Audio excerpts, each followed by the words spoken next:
Tidak boleh kita dikendalikan oleh oknum-oknum atau orang-orang yang di luar bangsa ini, di negara ini. Saya sebagai perwira senior di pasukan khusus, saya menerima apa yang disampaikan oleh Pak Kolonel tadi. Apa yang disampaikan sungguh luar biasa. Dan kami yang ada hanya untuk rakyat kecil, untuk kemakmuran dan kesejahteraan rakyat. Menggunakan, saya ulangi, menggunakan oknum-oknum aparat, dijadikan keparat. Ya, makanya dengan adanya transparansi medsos ini,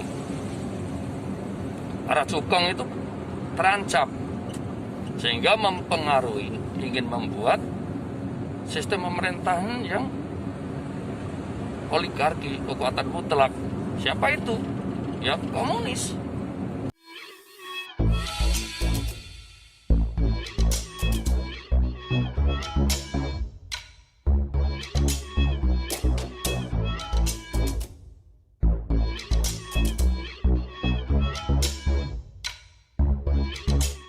Tonton video ini sampai selesai agar Anda tidak gagal paham.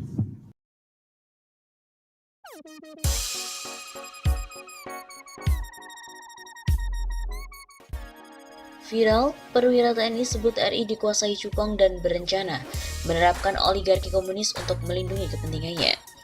Viral video dari dua perwira TNI aktif yang mengungkapkan unek-uneknya melihat kondisi bangsa Indonesia hari ini.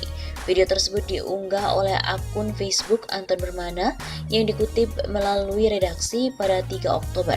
Disebutkan bahwa dua perwira TNI dalam video adalah Kolonel Suraji dan juga Kapten Infanteri Gerardus Bolak. Disebutkan bahwa dua perwira TNI dalam video adalah Kolonel Suraji dan juga Kapten Infanteri Gerardus Borlaks.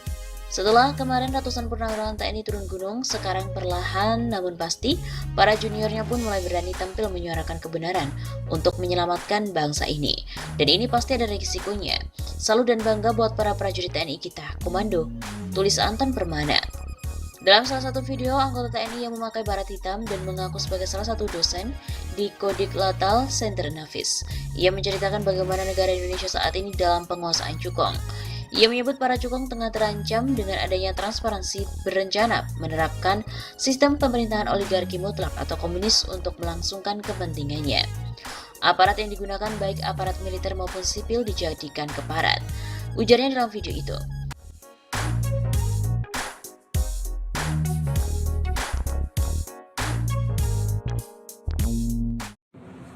Assalamualaikum teman-teman. Itu tadi saya baca postingan Mas Wisnu transparan, bahasanya halus. Mari kita tuh belajar ngomong lugas, tegas begitu loh.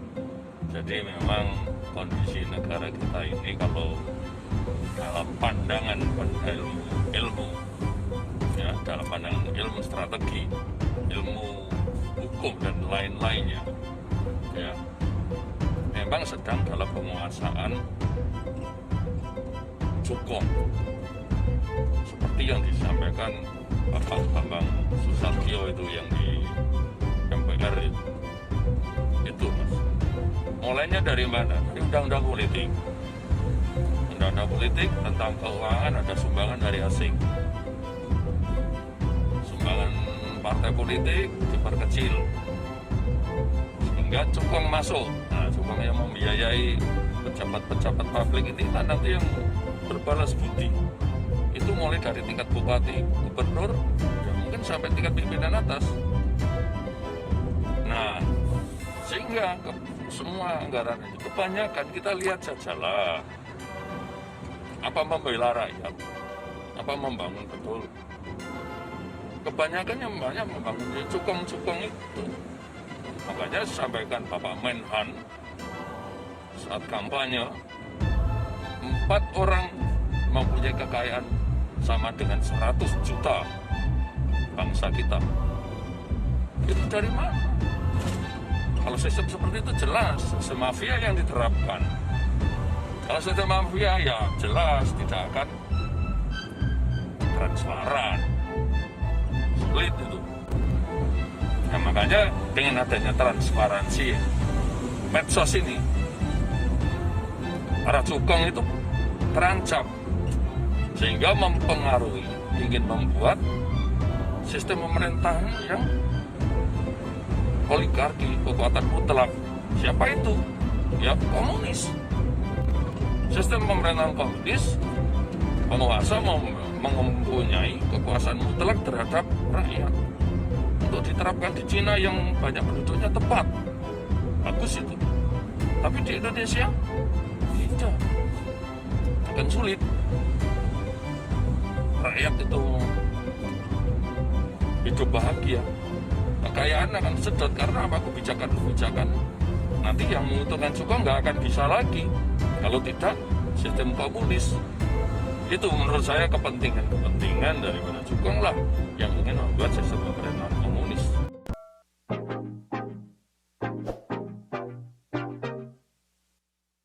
Heboh ramai-ramai, ratusan purnawirawan TNI Polri meminta Komisi HAM PBB untuk turun tangan kasus yang terjadi di Indonesia.